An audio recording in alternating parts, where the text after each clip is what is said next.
before. Can you access it now? Everything? You can see everything? Good? Okay. How was the exam? Any questions? Any issues? Was it difficult?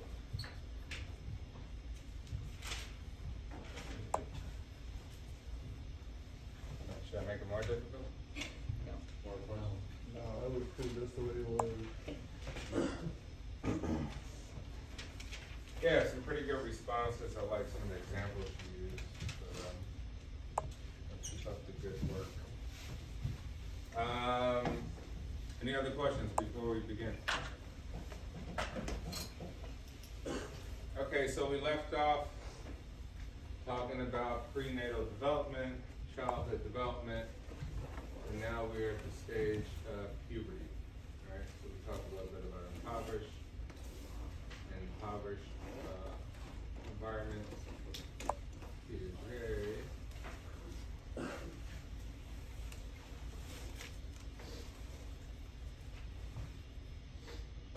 we'll cover a little bit of this.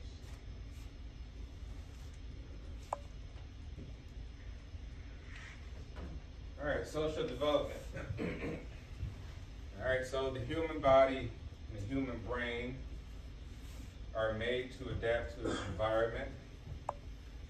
Thus, how you grow up and the environment in which you grow will ultimately affect you, whether you like it or not. Right? So it's a little bit of genetics, we say, a little bit of nurture. The nurture plays a very, very, very big part. So those who grew up in certain environments where there's a lot of trauma and stress have a high propensity to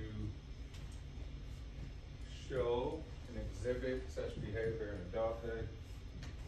This is a universal sort of viewpoint to think of when we describe these things, because we don't want to get into broad generalizations about things.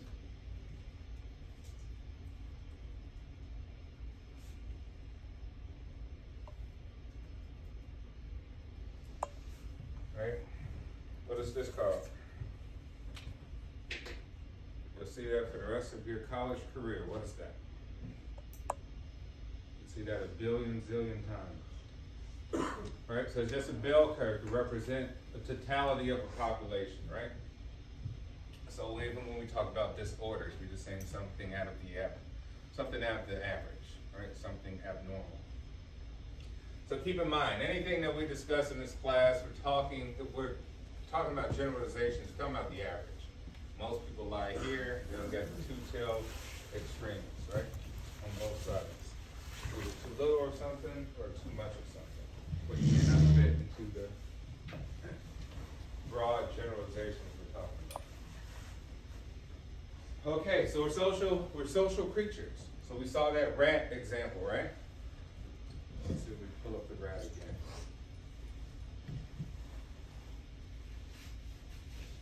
Right, we said impoverished environment, look at the brain cell. Enriched environment, look at the brain cell. Right? Basically, your environment dictates how well you start connecting those synapses together, how well your brain starts to branch out and create new things you learn, right? And ultimately, it will change who you are. So your immediate environment is very, very important. In my opinion, I think environment is the most important thing. Where you live is important, right? Don't just go get the cheap apartment in a crappy neighborhood. Where you live is extremely important, right? Live in a good place where people are happy, people are productive, right? And that'll ultimately help you to grow as well too. So yes, we're social creatures. Here's somebody who's not socializing. We just said nature made us to socialize, right? And these rats here are socializing. They have tasks. They have different things they can do. They can interact with one another to learn new things and grow. So moving from that, okay, so we have emotional ties. So we are socialized. We are emotionally tied to one another. You're emotionally tied to your parents for the most part, right? We want to seek closeness Some of us experience separation, anxiety, or distress. So depending on how close the bonds are between you and your parents, or whomever, once you go away, either they will experience some sort of emotional distress about their children going away to college, right? Or you will face some sort of emotional stress if you bonded properly with the person. You have a boyfriend or girlfriend, right? You break up. You say, oh, in my brain, you've enriched my life up to a certain degree. Now you're taking that away. Now I'm confused, and I'm going to have some sort of emotional distress because we've bonded. All right, the earliest stages. Right, we're taken out of our mother's womb. We're placed on our mother's chest, skin-to-skin contact. We bond. We do that from day one. So this stuff starts early on. Our mothers hold us, our dads hold us, our brothers and sisters. Closeness is part of who we are, just like the representation here of some of the primates. And familiarity, formed during critical period and imprinting. You watch monkeys, they pick each other's hairs, they look through for all types of things, right? Things to eat, things just to pick off. So we like that. We do that with each other, right? You've had children before, or young siblings, they crawl on your back, they want to hug you, they tussle, you fight.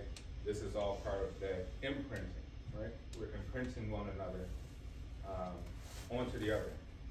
We do this too in any other romantic relationship too, right? Closeness, hugging, however you want to describe it. All right, so some attachment differences, right? Some people have insecure attachments and secure attachments. And that really starts off from early childhood. If your parent was not very close with you, or your guardian or whoever raised you, was not very close, and then show a lot of physical touch, obviously this will carry on. And you will have insecure attachments, right? So you may have a partner that really talks about, why you're not touchy-feely, right? These different, I guess you would describe them as love languages, things like that, right? And this really comes from childhood.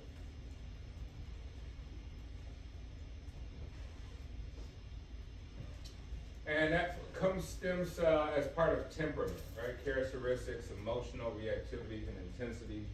So once again, how you were bonded with early on, we'll describe. Sometimes if you're bonded with too much, let's say your parents were overbearing in the amount of affection and love, you will exude that in other areas of your life, particularly like with a romantic partner. You can be overbearing, you need them too much, you call them too much, you don't allow them to have a life, right? And that may describe high intensity. On the flip side, it would be the complete opposite.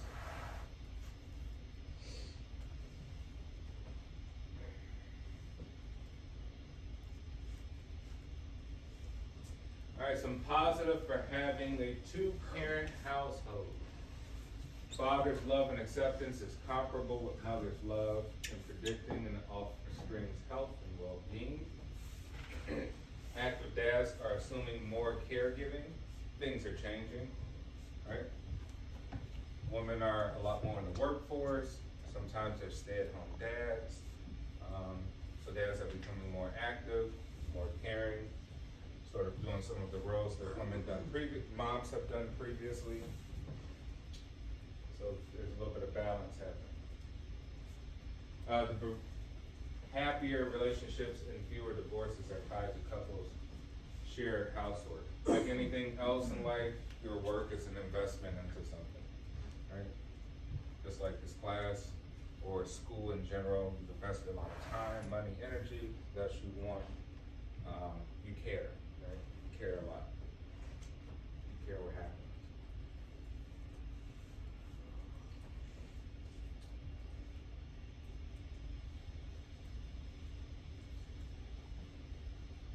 Attachment styles and later relationships. Sensitive, loving, parent-infant relationships foster basic social trust.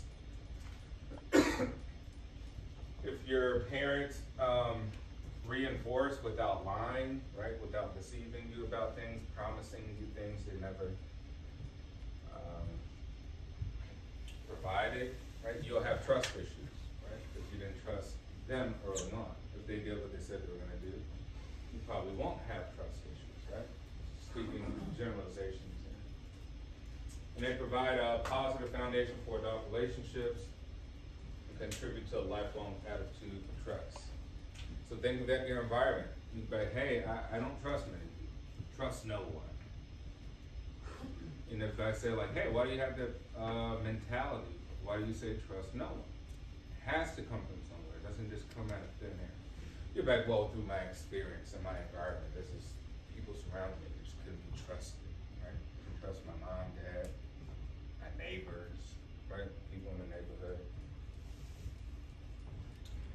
But if it was the opposite, you become very trusting. You say, oh, you know, for the most part, I do trust people until they prove me wrong, right? You give people a chance.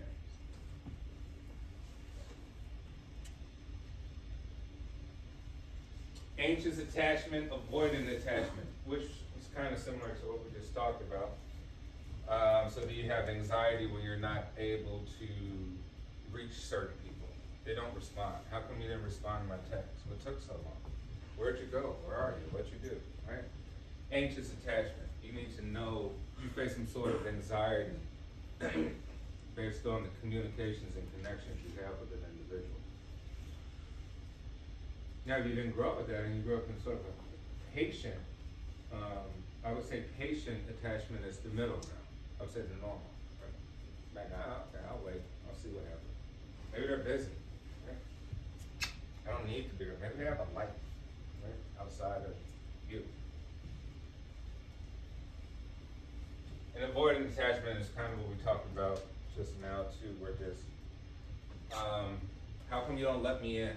How come you don't express yourself? I have no idea what you're thinking, right? You need to communicate more. You have horrible communication skills. And typically there's a reason for that from childhood. Those who are trying to avoid the attachment, avoid the bonding, right? The bonding needs to be loosed for them. Because once again, we say, well, maybe they don't trust that this will work. Maybe they don't trust you completely, right? So these things impact adult relationship in any form of capacity. Which is kind of like, okay, we will agree with Freud. We're like, okay, well, Freud really says, and Piaget, so Freud did it first, talk about, really we're nothing more than big kids, according to Freud, right? Like what happened in your childhood is just an exacerbated version of that thing. You're just big and went through puberty. Which case we'll talk about puberty.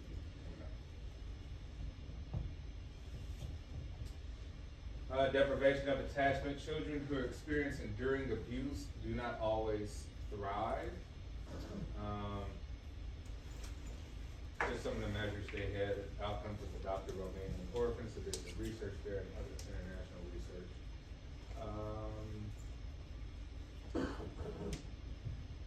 So think of this, one of the outlying factors is, take for example, you say, well, okay, there's a group of children, they all grew up in the same household, they were all abused, and maybe they were all in poverty, right?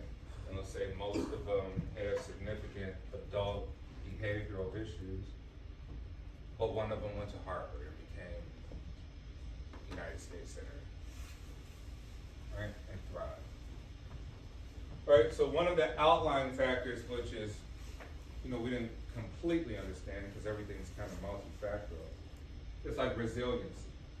Yes, on average, children who experience enduring abuse do not always thrive. There's a high propensity for them to have a lot of failures, social failures, I would say, issues with others, issues with authority, right? Behavioral issues. But resiliency is an outlying factor. So you say, well, how did that person go to Harvard become senator? Well, resiliency, right? Which we'll talk about in another chapter. Resiliency is multi-factor. Which means like, hey, you're, like we say, hey, this is nurture. Like, okay, this environment does not 100% mean that you are doomed to fail, right?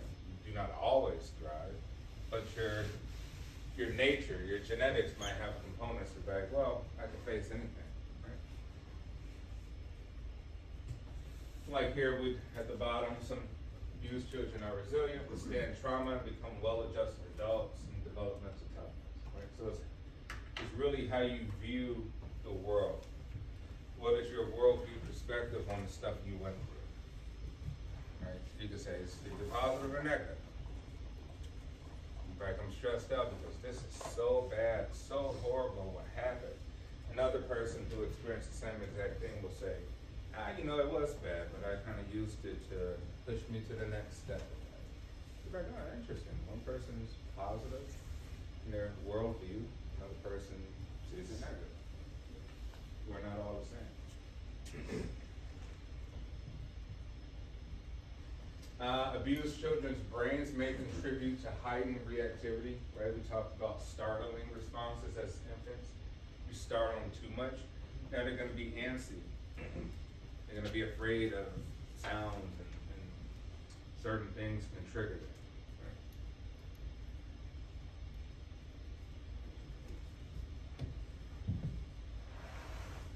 Some parenting styles, right? Authoritarian, which is basically to just persuade and coerce you to do what I say to do. Right? Permissive, unrestraining, basically just let you have at it, right? No authority whatsoever. Negligent, right? Just completely uninvolved, not really sure what's going on. And authoritative, which is confronting, which is sort of combating the person always. I got a family member and her and her daughter just always argue. Like literally, that's the way they communicate is through arguments. Like I've never seen them just talk peaceably. In which case we say, hey, okay, interesting. Well, people who are just argumentative. Everything's an argument, right? Everything's stressful. Who people are just uninvolved. They just don't care about anything. Care about nothing. People who try to persuade you, encourage you to do things, right? Try to exude power over your domination. Where does it come from? Right? Let's figure this out. Culture in child raising. All child raising advice reflects advice givers' values. Right? So think of this, we all come from different cultures, different religious beliefs, ethnic backgrounds, food, perspectives, values, traditions, parties, right? Things like that.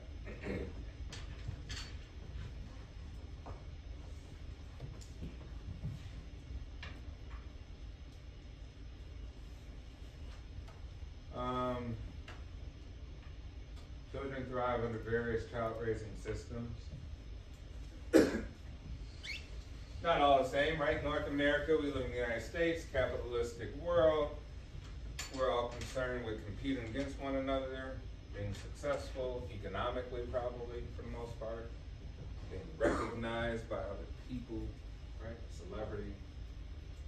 Then we got the upper class British who kind of go looking more towards like mobility and a certain way of doing things, has to be a certain way. Asian culture, right? It's more, think of we're individualistic society. Asians are particularly collectivistic, so it's all about the group, right? It's not about me standing out to be special. It's about, hey, how does this help all of us? How does this help the family? Right? Don't do anything that would be against the family. That'll make us look bad. And the same with African culture.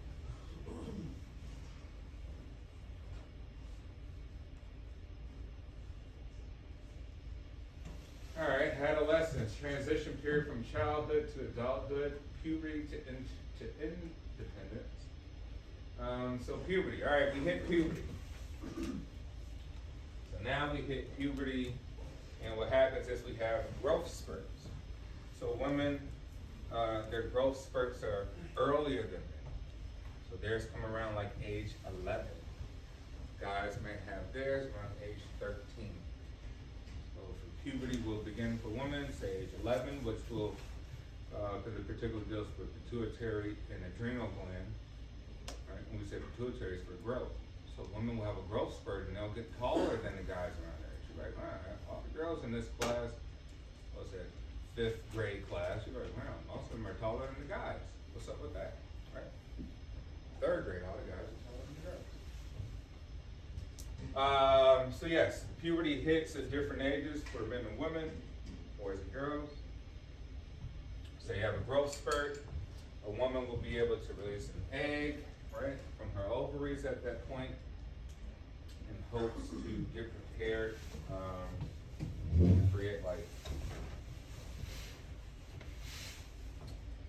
And men at that stage will, around the age of 13, will start to produce more live sperm, right? Just because you have ejaculation doesn't mean live sperm is there.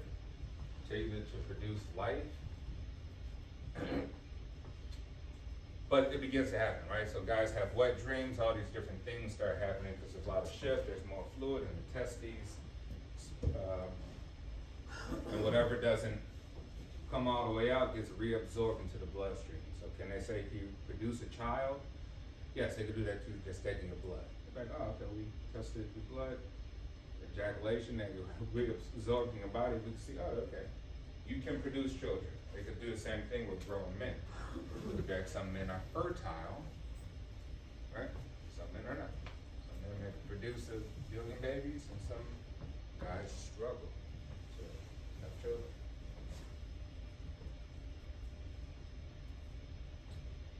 We all start to get hair in certain areas, right? Pubic areas, underneath their arms, etc., etc. For men, voice deepens, trachea starts to protrude, which we call an Adam's apple, right? This part of the neck, like, wow, okay. So what it is we're given physical characteristics to show the rest of the world some signals, right? Everything's for meaning. Everything is to communicate to each other because we're social animals. Like, oh, okay, this person looks like they're developing and getting ready for, you know, be able to produce children. Women's hip to waist ratios, so their waist becomes thinner than their hips, so their hips protrude out more, right? Those are some of the signs of puberty.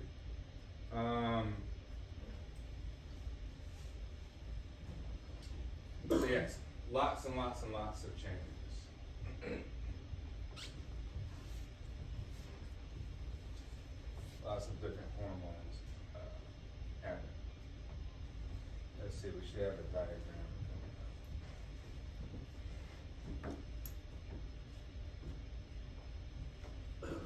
All right, teenage brain cells. Still got some teenagers in here, right? Deal. Brain cells increase their connections until puberty. Selective pruning of unused.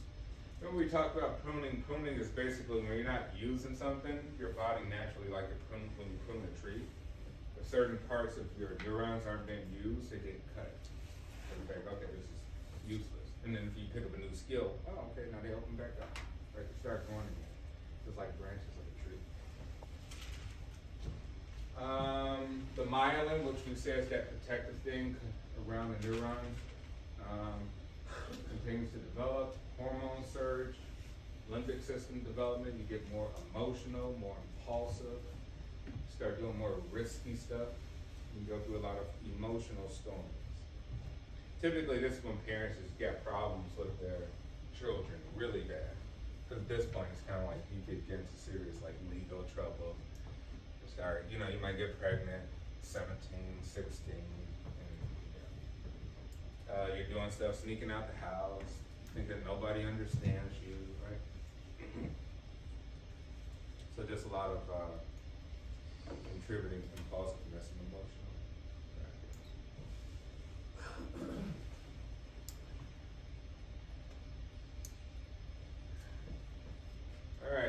developing reasoning power, right? Remember we said the front, the prefrontal cortex keeps growing until maybe on average about 27, right? So when do you say you will be the smartest person you ever be? Right, intelligence is subjective, but you can say, well, from a reasonable, rational point of view, maybe in your 30s and 40s. Right?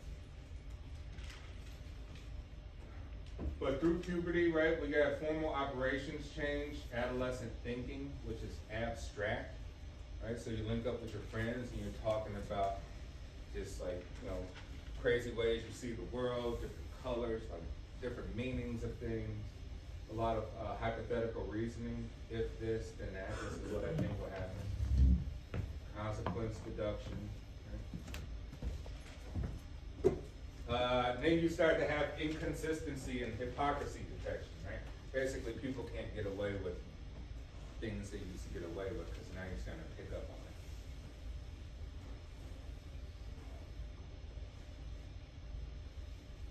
it. Here you start to develop morality.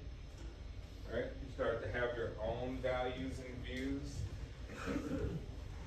Find out what's important to you in life. You start to take up different causes.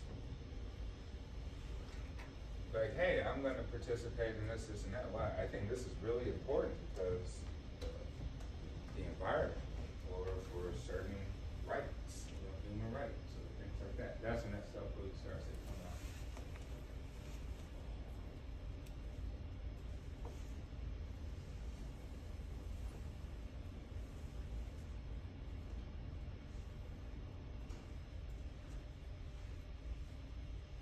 All right, talking about morality.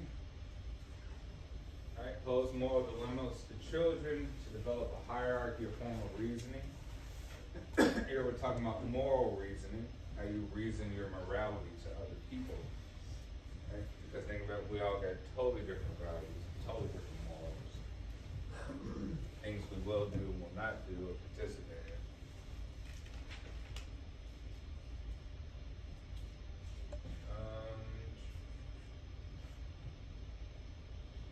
This one, theorized morality is rooted in moral intuitions, which basically say we have some sort of innate intuition about what's right and wrong, what's good and evil.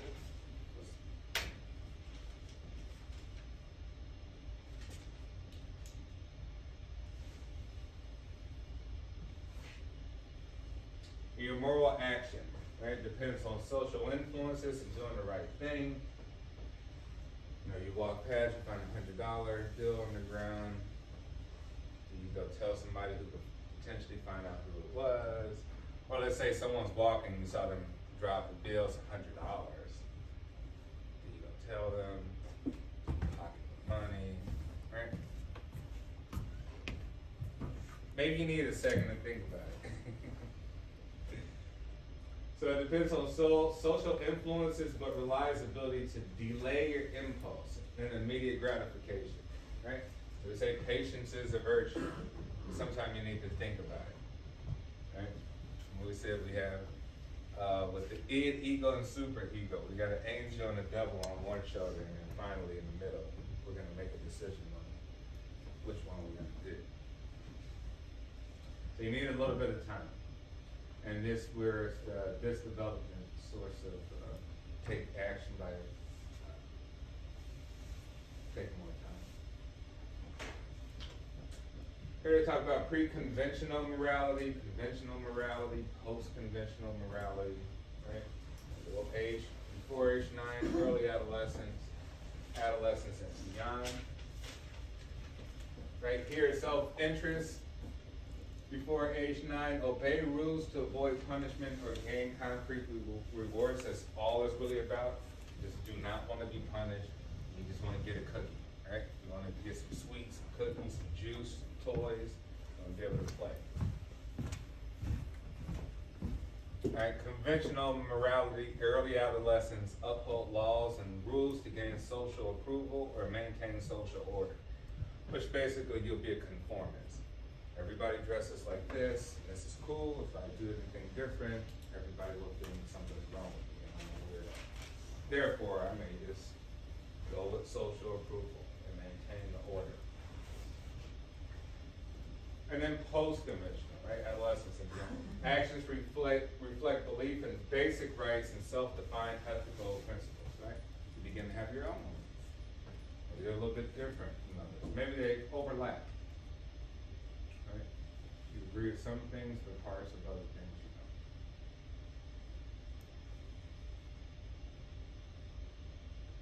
don't. All right, forming an identity. Right? We got group, you got your individual identity. If I ask you, hey, tell me about yourself. You're like, I'm 19, I'm African American, I'm male, I'm college educated, something, right? You'll give me all these groups, all the labels. Then we got group identity. How do you fit within your group? Are you the leader of the group, right? Are you more of a follower within the group? Do you exert authority over the group? Are you just a contributor? Are you a team player? And you got your social identity, which is really just your demographics. The demographics is age, race, gender, sex, all these different things. And then we'll talk a little bit about intimacy.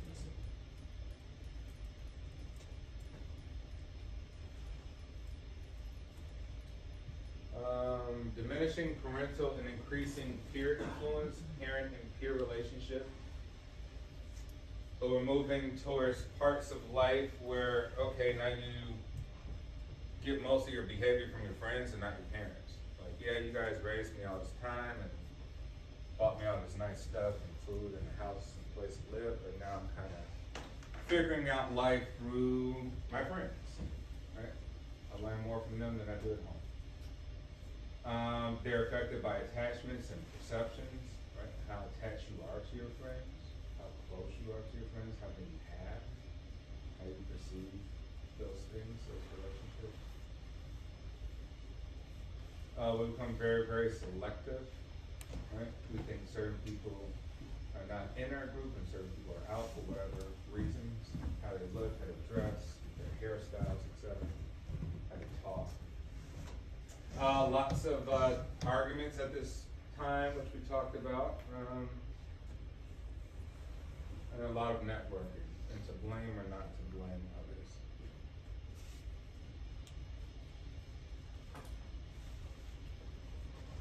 others.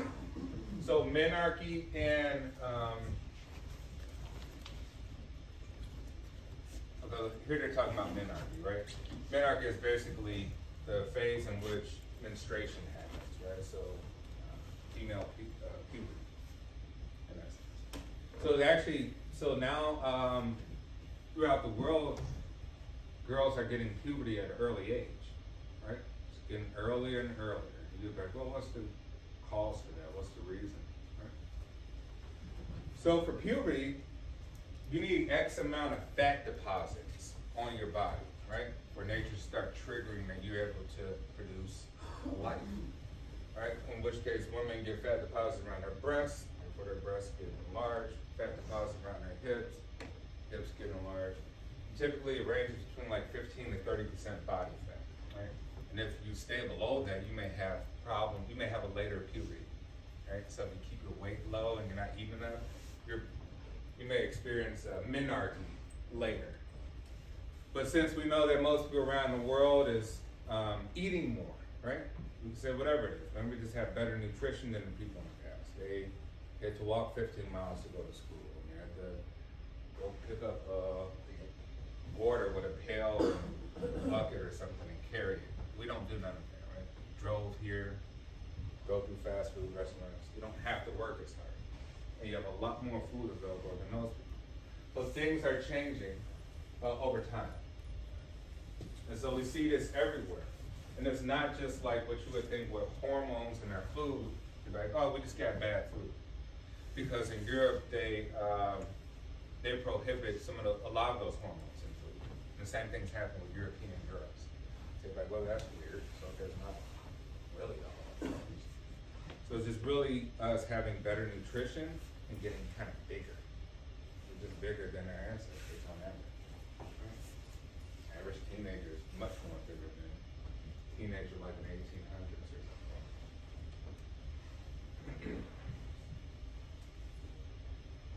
And so, but we're getting married later, right? So we're back, all right, puberty is coming earlier, marriage is coming later. Why? Society's changing. Now people have more access to resources, they're able to travel around the world, and they're delaying, all these things, which are just social things, social forces, I would say. But think of that, we talked about fat deposits around the breast. Men can produce lactation, men can breastfeed, right? So you can get like a breast pump and pump for a few weeks, and obviously you're not going to be able to produce as much as a woman. Why? Because your breasts aren't that big, just that simple. But why do you got nipples? Still, I know you got it's useless. What's the point of us having men having nipples? Completely useless. Or really we could. So maybe it's there for some sort of emergency or something, I don't know. But you still can produce lactation, just not to the degree, right? So in essence, think of everything you have to question everything. Everything has a purpose, right? How you look has a purpose because it communicates to the outside world something about who you are, where you are in your life, right? The amount of hair on your face. Typically, for men, when it comes to puberty, one of the last things is the jawline. So you get what they say, if you have like a strong jawline, you really think, oh man, that guy has a lot of testosterone, right? So we build up a lot of testosterone. And actually, when it comes to lactation, we have a lot of protein in there too. And so they always argue that men's milk is more beneficial than women's, which is not true. Right? Because protein is not the key ingredient needed for a baby to thrive. But for men, so we said women has wider hips, shorter, smaller waist. Guys will get bulkier shoulder, thinner waist, right? So they're sort of T-shaped during this period. They'll bulk out and slim down.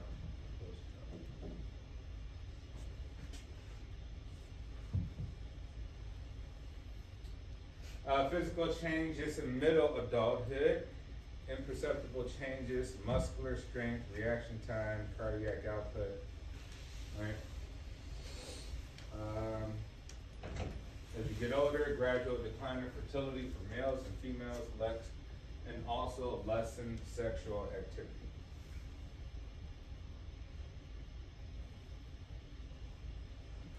Late adulthood, right? So you get old, start to get a weak immune system, few short-term ailments, so you'll be sicker for longer periods of time. Think your grandparents or even your parents.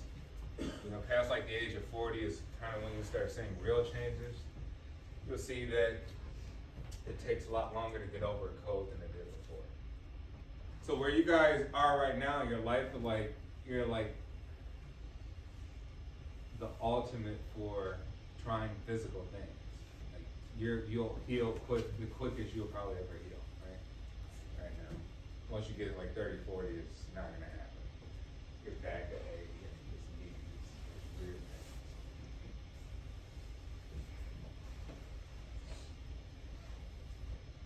things. Exercise slows aging, enhances bone and muscle, so it's good to work out. Try to have some sort of regimen for working out. It slows Alzheimer's disease progression.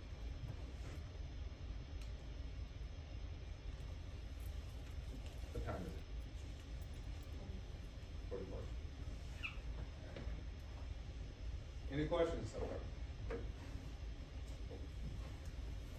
Any questions about puberty? No? How was the experience in high school for all of you? Did you find that you were more emotional during that time? Find that you were different? Yeah. In what way? Do you want to share? No? Okay. Anybody care to share? Like there's some of the changes that you feel like you personally experienced? And maybe now, like versus like when you were a freshman in high school versus now?